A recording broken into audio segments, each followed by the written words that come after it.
Finserv, and we're glad to have Ma'am Padmaja Reddy with us. And very few people knows about the kind of 25 years experience she holds in the financial industry.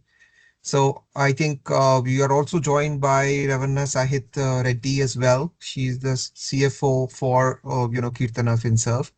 And at the same time, we endeavor to look and go through about the companies a bit more in details and understand from her the journey of Kirtana and the journey of Ma'am over the last 25 years, and look forward to have a interactive understanding with us. Ma'am, if you are okay, can you take us a brief about the journey in the banking sector and the, in particular? Yeah, thank you, Mr. Samrat. So it's a pleasure, like, to introduce about myself and also the company, Keertana Finserv. So I started my career with Spandana. This was started way back in 1998 as an NGO. So I come from a farmer's family. So starting Spandana, like, it was accidental. So it happened to meet one rag picker going on the street, and so like we had some old cardboards and also like the newspaper to sell. And so that is how like the interaction happened. We called her and asked a few questions about the business. She said the business is very remunerative because people do not understand the value of the scrap. And she also said that like she earns about 60 rupees, but she's left with only 20 rupees. And when asked like what happened to remaining 40 rupees, she said she was paying 10 rupees rent to the cart owner, like towards the rent for the cart, and she was paying 30 rupees to the money lender towards like the loan that she was taking every day. She used to take 270 rupee loan and she was paying back 300 every day. So when asked elections how long she was doing that business, she said that she was doing that business for the past 14 years. Then I calculated the rent that she paid to the cart owner, and I told her that you ended up paying almost like 45,000 rupees rent. And when asked her about like how much it will cost like to buy the cart, she said like it will cost only 1,500 rupees. And I told her like you should have bought almost like 30, 40 carts of that kind with the rent amount that you paid. And I also calculated like the interest that she paid to the money lender, like it was almost 1,50,000 rupees interest and a loan of 270 rupees. So I told her, like, had you started this business with your own money of 2,000 rupees, today you should have made almost like 2 lakhs, but you are saying that so you don't have like your own cart and you are still going to the money lender every day and you are struggling to make both ends meet. And she said immediately that how can I start this business with my own money of 2,000 rupees? Who will give me 2,000? So then I asked her, like, if at all I give you loan of 2,000 rupees, how do you repay? So she started convincing me, saying that I will come to this street. So before that, like at that time, I was working with an NGO. She said, like, I will come to this place every day and I will pay you 10 rupees. I was paying to the cart owner, I was paying to the money lender. Why not? I will pay to you. So I ended up giving her a loan of 2,000 rupees. Next day, she invested 1,500 rupees to buy the cart and she started using balance 500 rupees as a working capital. So as she was not required to pay 30 rupees to the money lender, so while she was making just 20 rupees, her income increased to 50 rupees. It was a substantial improvement.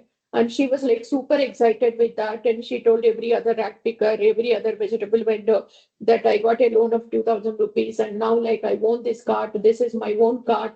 I'm not going to the money lender. Like, now my income has increased to 50 rupees.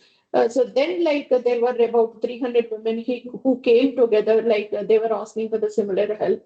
Having understood that, like, there is so much of demand for a small loan of like 2,000 rupees, 3,000 rupees, and women are so entrepreneurial, but like they don't have access to financial services. Like I started Spandana as an NGO, but while giving loans, I was not aware of that. Like it was called as microfinance or microcredit, and in the larger world, and like there was a Bangladesh Grameen Bank which was already doing like this microfinance. It was like only after 3 years I came to know that about like what was going on in the larger world. And after that, like in no time, Spandana grew big. And so while every other microfinance business has taken 5 years to break even, Spandana was able to break even in the first year itself. And Spandana grew to the largest microfinance organization in India by 2006. And like it was largest in terms of size. It was the most efficient and highly profit making company. It was in 2004, like we transitioned from NGO to NBFC. So I continued with Spandana from 98 to 2021 November. So in between, like Spandana was listed, so both on NSE and BSE. The listing was done in August 2019, and after two normal quarters, the stock price increased from 860 to 1400. So the investors like who invested in IPO, so they got about 70% return in 6 months. But unfortunately, like after that, there was a COVID and there was a disagreement with the investor. So I was relieved Spandana. And in between, like there was a AP crisis, like Spandana got into CDR. So Spandana had so much of trouble, and but again I worked very hard, more like with the passion, commitment, and I could bring out Spandana like from CDR. Like it was only one company that has exited from CDR, and again subsequently it got listed. But again, when we exited from CDR, Kedara, one of the private equity funds, invested in the company. So they got a majority stake, and my shareholding got diluted by then. So then, they wanted to sell the company to Axis Bank. So there was a disagreement in terms of valuation. So I was representing all other investors who invested at a higher price, and like they were not getting any sort of return in that sale transaction. So I disagreed to sell at that point in time at that valuation. So as such, I was to take a call because they were adamant in terms of selling the company. So I exited. And before that, Spandana grew to the second largest MFI post CDR exit. And that was the time I thought that so we are doing microfinance. Now we have reached to a scale, we need to diversify across other products. So I started gold loans, I started lab. And so when this decision in terms of leaving Spandana was made, so Kedara said that like they are not keen in terms of billing the gold loan or like lab. So then we saw an opportunity in terms of like taking over that small piece of gold loans, which was already built in Spandana. So that was not like very big, like it was just a 50 crore. So we agreed to become a kind of collection agent, and we have taken over those 40 gold loan branches like from Spandana. And of course, we paid for all the fixed assets, and whatever the 100% collections that we got from 50 crore portfolio has been paid back to Spandana. And after that, like we acquired this company. Back then, this was called as Rajshri Tricam. We subsequently changed the name to Keertana Finserv. So since April, we started booking loans on Keertana. And initially, yes, we started with gold loans, but again, I thought that so gold loan, being a monoline product, may not really do good. So we need to have like more diversified products. And again, I saw an opportunity in terms of doing microfinance. If it was in any other state, I wouldn't have done that because all other states, like there was a kind of over leverage. But AP Telangana, the government came up with like an ordinance in 2010, post which like microfinance organizations were not operating. But Spandana being an NBFC, we thought that such a ban doesn't apply to Keertana. So as such, like we started microfinance, we started lab, so along with gold loans. But again, initially, like when I started gold loans, so I started looking at like the strengths and weaknesses of like gold loan as an asset class. So because I do have very good knowledge and understanding of gold loans, like for the last 15, 20 years, because in my individual capacity, I was always trading Muthoot Finance stock. So I was closely observing their financials, and their financial performance has been extremely great. So I made tons of money by trading Muthoot stock. So that always inspired me to look at like a gold loan as an asset class. And it was in 2008, like I started gold loans in Spandana. We could not scale up because like Spandana got into CDR. And again, like in 2020, 21, I started gold loans. I was to exit Spandana.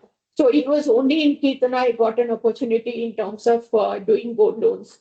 So the peculiarities, the real strengths that I have seen with gold loans as an asset class is because here there is absolutely no credit risk. Like for example, microfinance in India, we have like 2 to 3 decades of experience, but whereas like Muthoot is 150 years old. Now, like their fourth generation is managing Muthoot Finance.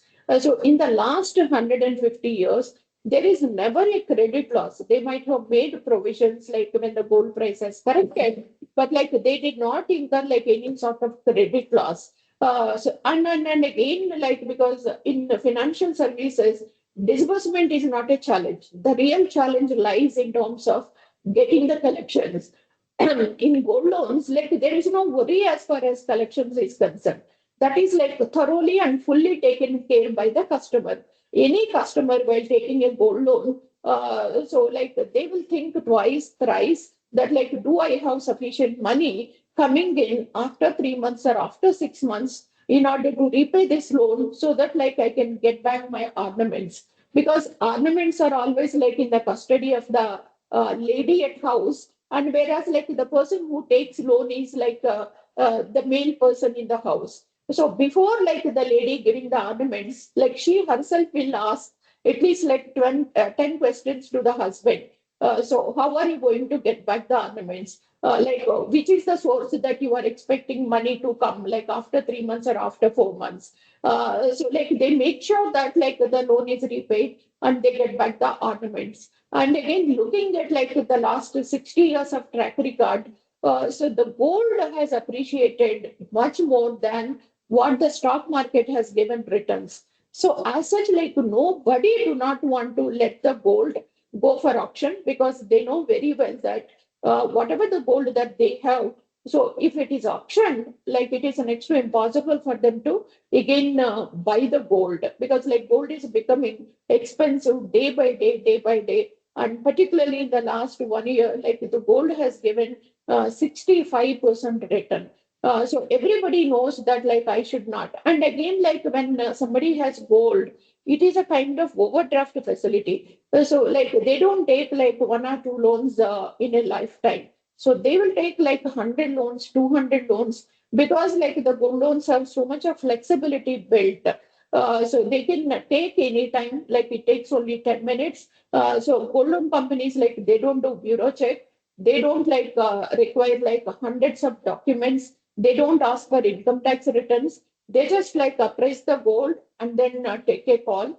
So the loan is processed in 10 minutes. And like whenever they get money, they can just like pre-close the loan. And there are no pre-closure charges. There are no like other charges. There is no penal interest because somebody is closing the loan early. And then and again, so when they don't have money, they can always like replay. These are the advantages from the client side. And when it comes to lender, so while within financial services, we have all sorts of secure loans. For example, like loan against property, mortgage loans, and home loans. These are all and two-wheeler loans, commercial vehicle loans. These are all considered as secure loans. But gold is also a secure loan, but the security we get is like much more than like any of these loans. Because if it is a home loan, so the borrower still stays in the same house, right? And like if she defaults, if the borrower defaults, so taking the possession of that house is a big challenge. So like if the loan is given to a low income household, and if you go there and if you try to take the possession, so the entire community will get together they will approach like the politician. Politician will come and support them, saying that they're poor people, like you are trying to take over like their house also. So like he will never allow like any NBFC or bank to take the position. So they simply say that like give them 10 years time, 20 years time. So though like the security is like in the mind, but again like it doesn't really act as a real security, because like liquidating that house, and again like if you have to liquidate, if you have to sell that house, like somebody in the same community has to buy. So the outsider will not go and buy. And again, like they have mutual respect and mutual support for each other. So when somebody is auctioning, like they will not buy. But whereas gold, like it is the only asset where the security, like before giving the loan, it moves from the borrower to the lender. There is absolutely no other secure loan where the security physically moves from the borrower to the lender. Until the loan is repaid, this security is like in the custody of the lender.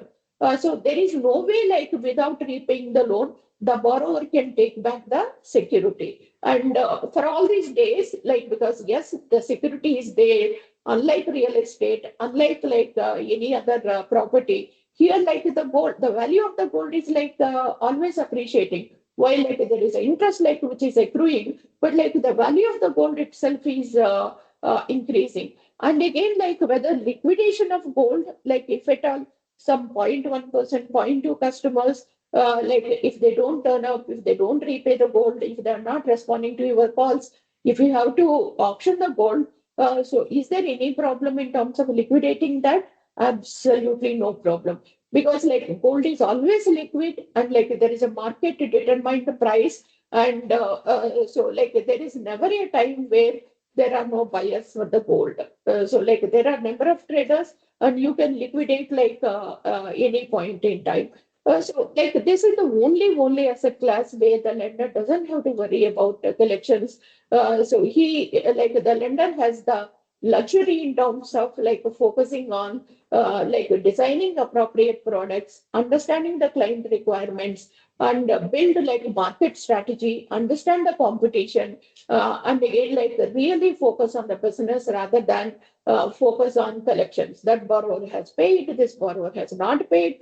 So if it is any other asset class, you have to worry about drought, you have to worry about cyclone, you have to worry about like so many things which are not in your control. So with that kind understand, but again, like I was always having a doubt in terms of while gold has all these advantages. So like when it comes to home loans, like there are hundreds of home loan companies. When it comes to like the two wheelers, like the trucks and commercial vehicles, again like there are hundreds of companies who are giving loans. But why like when gold has so many advantages, why there are very few companies, and that too like these few companies are only from Kerala based. So why like the large corporates are not entering into?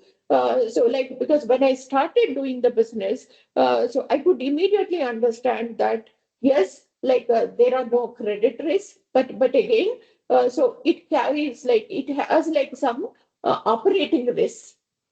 Because so like if a branch has like say 20 crore outstanding, 20 crore worth of like AUM, so then like the same branch has some 28 crore worth of gold sitting in the branch. So and you are the gold doesn't belong to you, like you are the custodian. So if something happens to the gold, so like your reputation is at stake. So no customer will trust you, saying that I have pledged gold like in so and so company. But again, like there was a there like some thief like attacked, and like he has taken away the gold, and my gold is not there, and like they can just demand anything like in exchange of that. So that is one risk. And again, like because how the gold is appraised. So basically, like there are three determining factors basis which like the loan size is decided. One is like the weight of the gold, the net weight of the gold, and then like the purity of the gold, and like the third is like the wastage of the gold.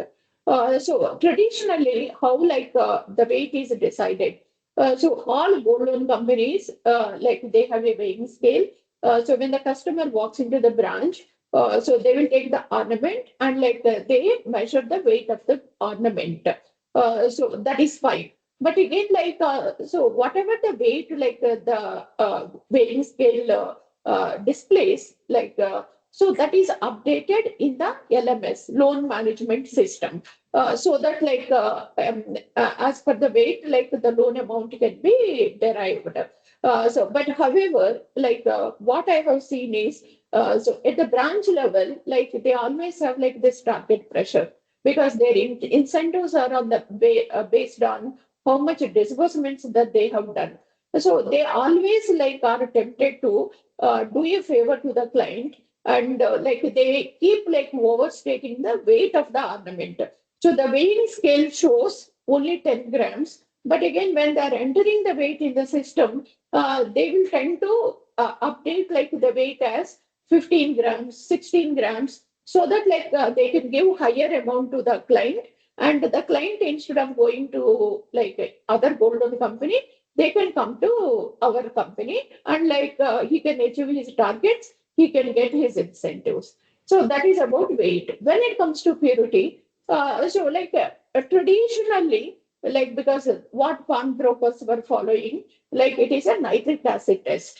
So they use nitric acid, there is a stone, and they rub the ornament on the stone, and then you see some light yellow color on the stone, and then you put a drop of nitric acid. So depending upon how the color changes, you will decide whether it is 24 carats or 22 carats or 18 carats, or it is not a gold at all. So, but again, it is not very, very accurate, because when you see, what is dark for you may not be dark for me. So, if I see that as a light color, then the purity will be reduced. If it is light, but if I appears to me as dark, then I will overstate the purity. It is in it's very, very subjective, and it is in the hands of the appraiser to update the purity. So then when it comes to wastage, they tend to understate wastage so that they can give higher loan amount. So when we were doing audit, so we have come across all these issues. And then I said that so initially when our portfolio was 300 crore, 400 crore. So when we were doing audit, we have noticed all these issues. And again, during that time, in one of the competitors' branches, there was a massive fraud. So the entire branch colluded, and they have sold the gold, and they encashed 1.5 crore. So there was some security issue. And again, one of the gold loan companies, RBI having noticed that so the gold weight, actual gold weight is different from the gold weight, which is updated in the system is very different. They asked, RBI asked that company to not to disburse, to stall disbursements for about 6, 7 months.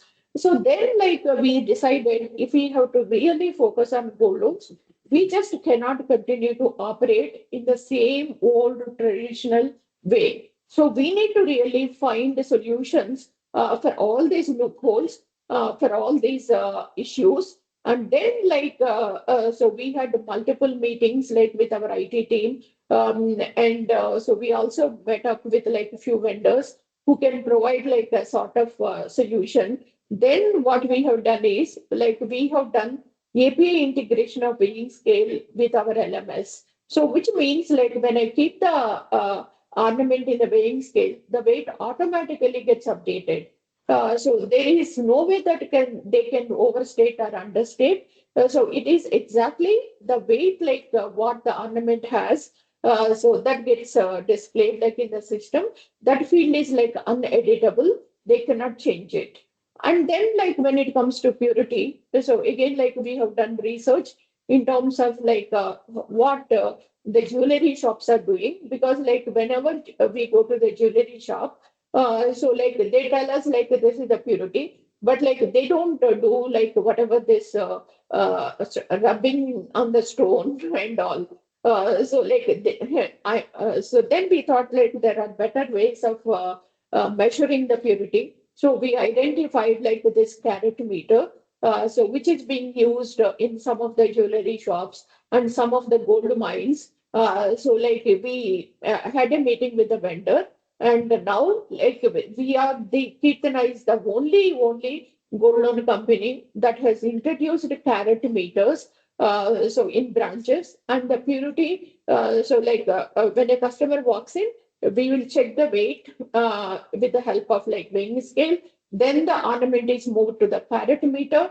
Then like the purity, like it takes some 55 seconds, like less than a minute, to analyze like 30 different metals. So like what percentage of the ornament is gold, what percentage is like bronze, what percentage is copper, what percentage is silver. So we immediately get a report, and like the gold purity is updated again like in the system, and again like wastage also. So to make sure that they cannot understate wastage. So we have we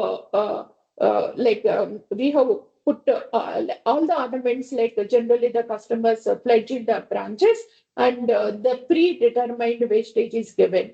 So for example, like if the ornament is a black bead chain, so like there is a 25% wastage. So the minute that they select a black bead chain, so it will consider 20%, 25% wastage. If it is a pure gold chain, so automatically it will consider 3% wastage. So all these elements are thoroughly taken care of.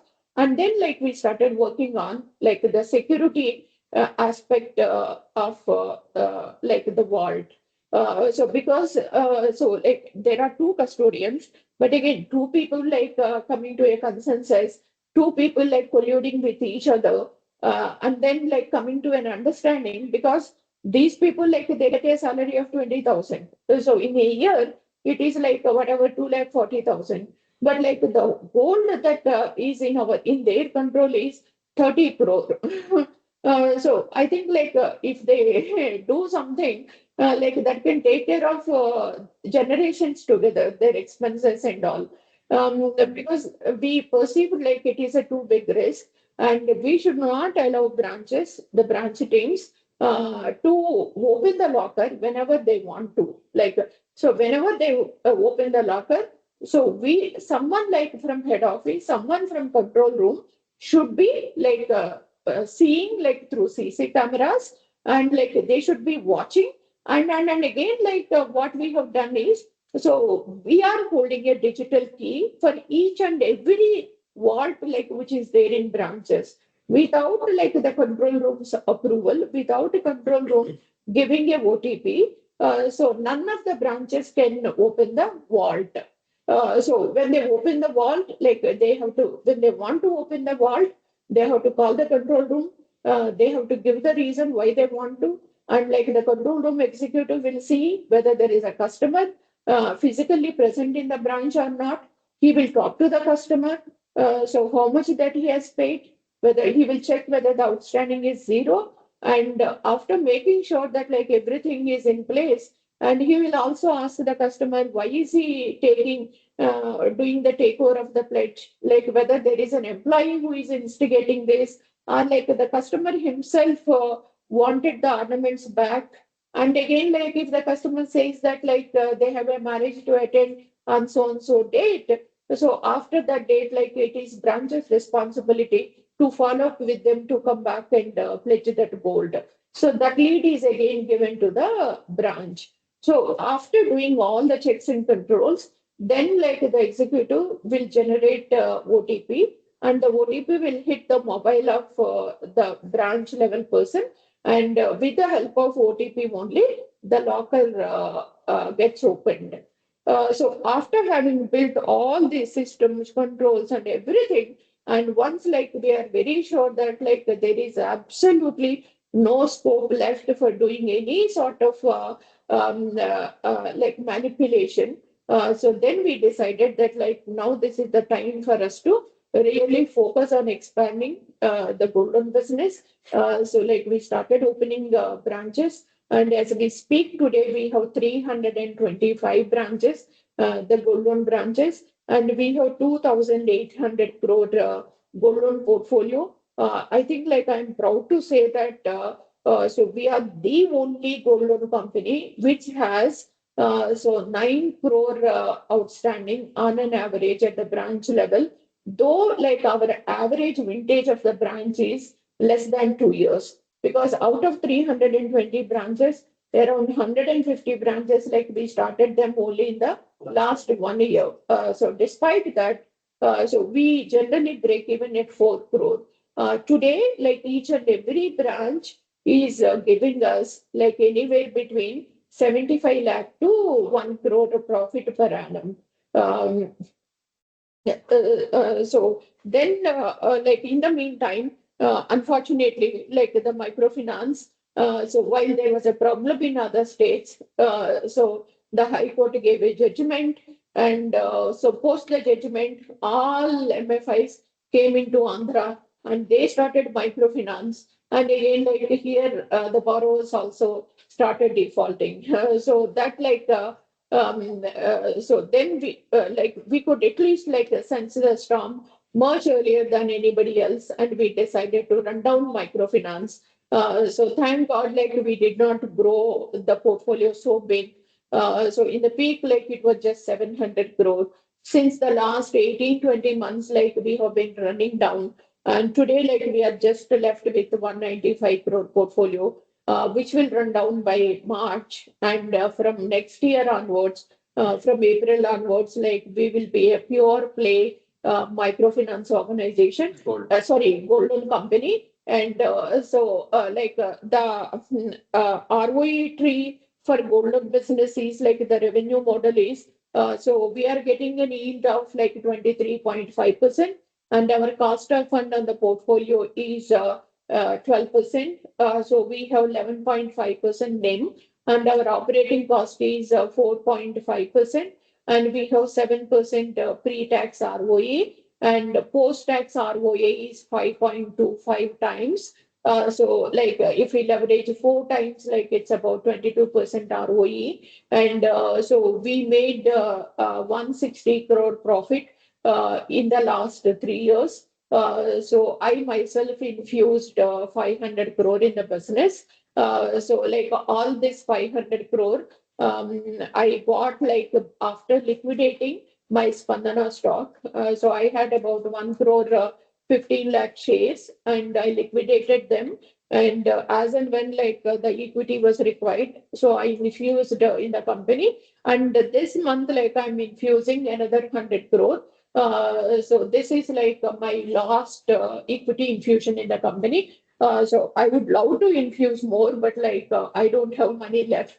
So all the money that I got like after selling my Spandana stock, like I ended up like investing in Keertana. But however, so in order to meet the capital adequacy requirement for next 6 months till we go for IPO, so we are planning to raise at least like 200 crore by this March. Like we are already in discussion with a few iBankers and also like with a few PE funds. I'm sure like there is a good interest, like at least now on to invest in gold loan companies, and we should be able to complete the transaction. And in terms of liabilities, like we have almost like 55 plus lenders.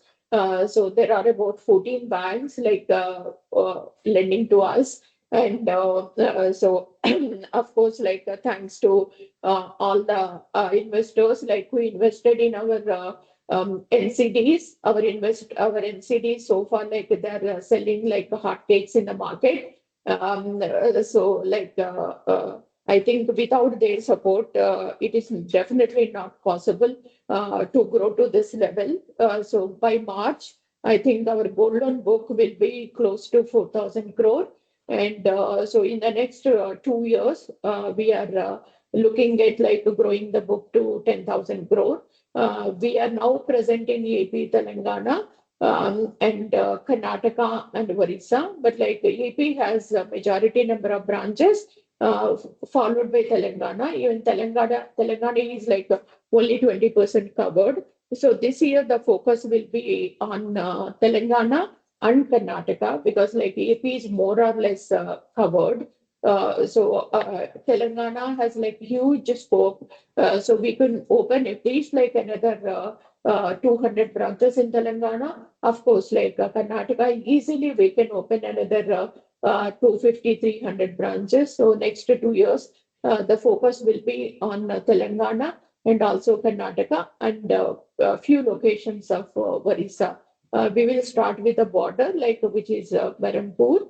And yeah, we are also present in Pondicherry, like we have a branch in Annam. So happy to answer like any more questions. Thank you That is so much for thank you so much for the insights. And let me just tell you that the insight which you shared on the impact which you brought in both in the business and in the social side has been truly commendable.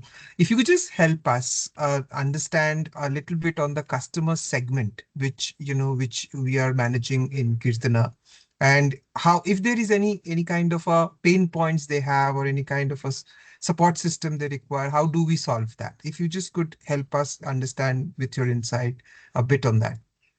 So the beauty of gold loans is like you get a diversified customer segment.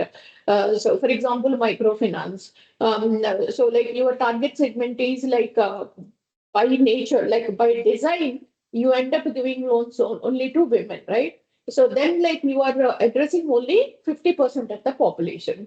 And then like, and today there is no way that we can do microfinance in all like metropolitan cities like Bombay, Delhi, Hyderabad, Bangalore, for a fact that you will not get employees to work in these places. And second, like the borrower, she can borrow 10 loans and she can just migrate because like they don't have their own houses. So like they live in rented places and like they can run away anytime.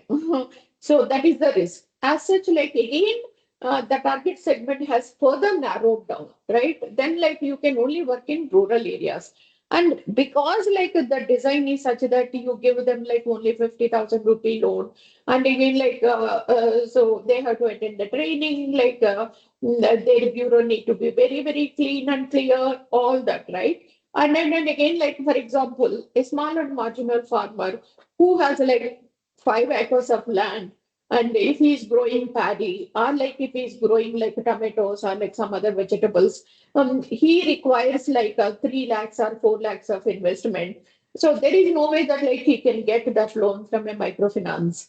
And again, like for example, microfinance has EMI concept, like because either weekly payment or like monthly payment they have to do. But whereas small and marginal farmers who invest like money in the crop, so they get harvest only after 6 months.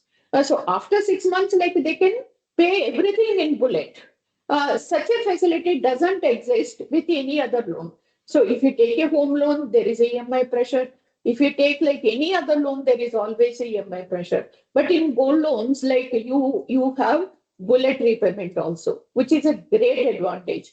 As such, like you invite traders like your target segment contains low income households, like the traders, the business people, like the contractors, the real estate people who are involved in real estate business, and like, of course, like the small and marginal farmers. Um, so that is the advantage like that gold loan has. So you don't eliminate anyone. So like you end up giving loans to men, you end up giving loans to women. So you can give loans like in urban areas, you can give loans in rural areas, you can give loans like you can have branches in tehsils or blocks, like which is more interior. So like you can operate like across India. So there is no place where like it just doesn't work. So I think like some of the large gold loan companies, they have branches in Andaman Nicobar also. Uh, Sure.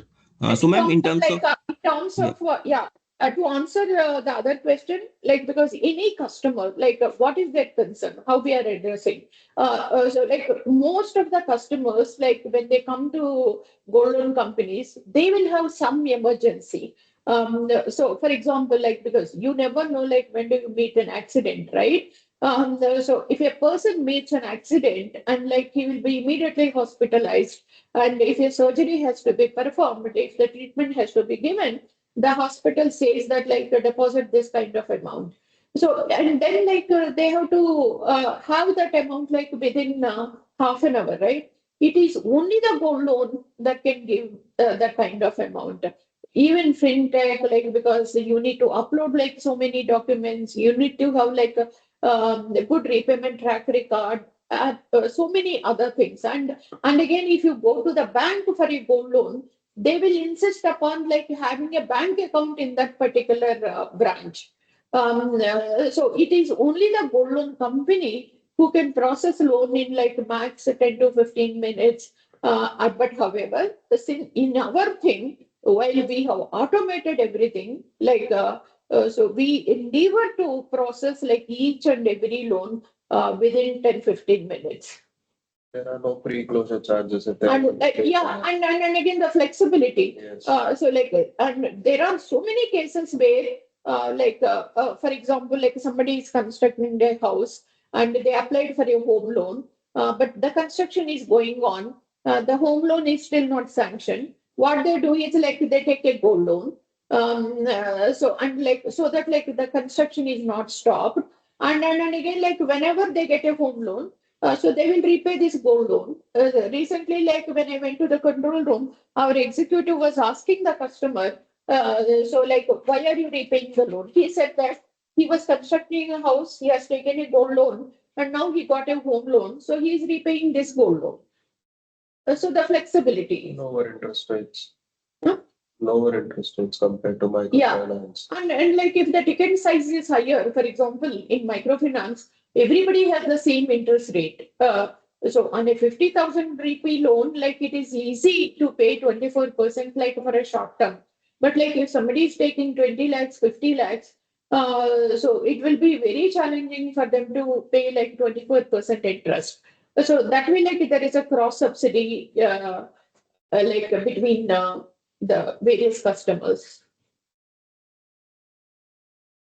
So, ma'am, what percentage of your customers would be those who are taking the loan for the personal reason versus the business one, like ballpark number? So basically, income generation and consumption. So 96% of them are taking for income generation, and 4% of them are taking for consumption. Okay, okay, understood. And ma'am, typically, what is the tenure of, let's say, average tenure of your gold loan, and is it entirely bullet or there is a flexibility to pay? Like you mentioned, there is a flexibility to pay anytime without any charges. So, what Yeah. are the, yeah, So we have 3 months, 4 months, 5 months, 6 months, 9 months, 10 months loans. So we have 9 different schemes. So you can choose, like depending upon when you are going to get money in order to repay this loan, you can decide your own tenor. And again, like if the customer wants to pay interest every month, so that like the interest rate doesn't step up, he can pay interest every month. And if the customer doesn't want to pay interest every month, for example, farmer, so he can choose a different product where, like he doesn't have to pay interest every month, but again at the same time, the interest rate also doesn't step up. okay, sure. So the customer, like depending upon his own cash flows, so he can choose the product. The average tenor would be 4.5 months. Yeah, 4.5 to 5 months. So, and ma'am, if a loan defaults, what is the process? Like you go for auction or you send notices? Like how long is that process before you auction the that ornament? Uh, can you just share a brief on that? So, like for example, like if the loan is matured by say like 31st October, and on 1st of November, like we will call the customer. So your loan is matured. You were supposed to close the loan by 31st October, but you have not come and closed the loan. So like when are you going to close the loan? Like if you don't close the loan, then like we may have to issue auction notice. So the customer, if the customer says that, so give me 10 days, like before I will come and close the loan. Like in 10 days, I'm going to get the loan. I'm going to get the cash. Then like we will give 10 days. And if the customer says that I thought that I will get the money, but I'm not getting money, so I need like another 2 months or 3 months, then we will tell the customer. So like we gave you 80% LTV. So but now like if you pay all the interest, like which is accrued, just the interest, we can renew the loan and we will be more than happy to give you like another 2 months or 3 months.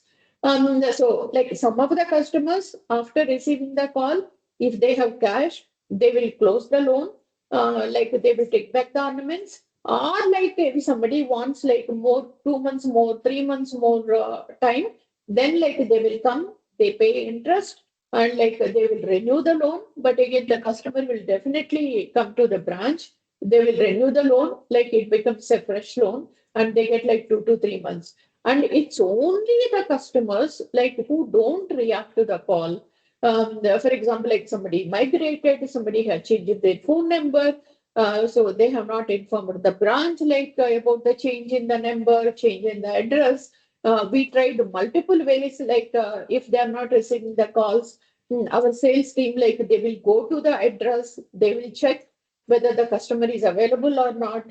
So if you are not able to trace the customer, then like on 12th or 15th of November, so we issue the auction notice. And after issuing the auction notice, like we will give 10 days time because they have to receive the auction notice. Then like some of the customers who did not respond before, so then they will come and again like either they will close the loan or like they will pay interest and renew the loan. So it's only the very few customers so who have not responded even to the auction notice, then like those loans will go for auction, and then like we will publish that auction notice in the newspaper saying that like the auction is going to happen in this particular address on so and so date. So then what we do is like if the auction is on 25th, so the branches will be asked to send like the auction gold to the auction center 2 days before. And then branches will call these customers. Now, like we cannot do anything. So your gold has already moved to auction center. So some of them, so like that is the time like they will come and pay the loan amount. So that like we will send back like the gold from auction center to again respective branch. So now in the last 3 4 months, because the gold price is just increasing, there is absolutely no auction that we were required to do. So nobody allowed like their loan to be auctioned, the gold to be auctioned. Okay. And ma'am, what percentage of your cases would be of like repledge you have to do because the customer couldn't pay the principal? What percentage So would be that number? like some 20 to 25% of the loans.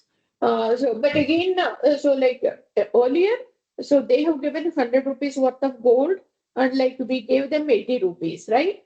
And again, like so now 80 rupee principal, and also on 80 rupees, say for example, like 10 rupees interest accrued. Okay. So when they come for the repledge, they will clear this 10 rupees. So what we have given again is like only 80 rupees. So still the same loan. Understood. Yes, Samrat. No, thank you so much, ma'am. Ma'am, I have one question. When you touched upon a lot of technological innovation which you brought in to ease out the business, to ease out the pain point. When did you feel the necessity to bring these changes? Because you had a big mix of a traditional way of valuing the gold, traditional way of understanding what the metal or the changes in the metal. But when did you feel this necessity to innovate into the technology where you mentioned the APIs were integrated along with the weight scale, so that, the customer gets the right value? So I think like the initial 7 8 months, 9 months. So we hired staff from competition, and whatever like they followed, whatever the method that they followed while working with the previous companies, they exactly followed the same thing here. Like by then, we didn't have our own kind of model. We just allowed them to do gold loan business the way that like they were doing earlier. So then, like we have sent internal auditors. So the internal audit, so if 2%, 3% of the loans have deviation, that can be very well understood. So the deviation was like with the 40% of the loans, 50% of the loans. And again, like whether it was done, like there was a field in which like the internal auditor has to comment that. So whether like it was done by oversight or like whether it was done intentionally to do favor to the customer. So like most of the deviations were not out of ignorance or like innocence, rather like they were done deliberately, intentionally, because like they were taking over business from other companies. So the other company has already given 75%. There is an interest like which is accrued. When you are taking over, you have to pay their principal, you have to pay their interest. Then like again you are giving like the same LTV, which means like you are forced to do this manipulation in terms of inflating the weight and all. So then I realized that like though we are doing gold loan business, we are taking like too much of risk because so if like the LTV exceeds like 90%, 95%, then like the interest is getting accrued. So then like obviously the borrowers are forced to let the gold go for auction, and they know that like it is better like they forego that instead of paying back. Then in the auction, like there is every possibility that we will incur losses. So this is not the way to do business. I think like there are better ways like to do business. So we should avoid manipulation, not by training, not by like anything. There cannot be any scope that is left for branch staff to do any sort of manipulation. And if I have to do that like at once across branches, the only possibility is like through technology and automation. Thank you, ma'am. I think we have one last question to you, which my colleague is Abhishek. Yeah. On equity, like you mentioned, 100 crore you are planning to infuse this month. So are there any other plans to infuse equity over, next 1.5 years? And also in terms of AUM, what is our, target for, I think you mentioned 4,000 crore by March. So what is our target by next year? So if you can just touch upon these 2 points. Yeah. So by this March, like our gold loan portfolio will be 4,000 crore, and the microfinance will run down. Maybe like that is 50 crore, and we will have LAP and home loans another 200 crore. So the overall book will be 4,200 crore. So I will infuse 100 crore this month itself. So the board has already approved, and in the next 1 week, like it will be done. But apart from this 100 crore, we are raising 250 crore from outside. And again, the plan is that like this is the last equity raise, post which like we are planning to do IPO, because since our base is small, we are growing by like 60%, 70% year on year. So if we have to raise equity from private equity funds and all, so we have to do that almost like every year. That will like take so much of our time, energy, and everything. So we felt that like instead of that, so when we grow to like 5,000 crore, I think we can achieve that like by July, August. So in September, like if the market is favorable, in September 2026. So we want to do IPO next year. And so next, like by March 2026, like it is 4,250 crore. And so by March 2027, I think like we will be anywhere between 6,700 or 6,827. And by 28, I think so we will be 10,000 crore. Okay, understood, ma'am. Good to hear that. Yeah, I think that's it from my side also. Samrat, if you have Thank you anything. so much, ma'am, and thank you so much, Mr. Reddy. I think it was a very, very insightful discussion, ma'am. It was actually you took us through the all the impacts which the business had made, right from innovations in technology to the social to the business impact. Thank you so much for your time. All the very best to the company, and I'm sure your dream of 10,000 crores in 2027, is very near, and it goes much, bigger and larger from there as well. Thank you so much for your time, Yeah, ma'am. Thank pleasure you is so much, ours. everyone. Thank you, ma'am. Thank you, Revan. Yeah, Yeah, thank you for thank you. arranging this. Yeah. Thank you so much.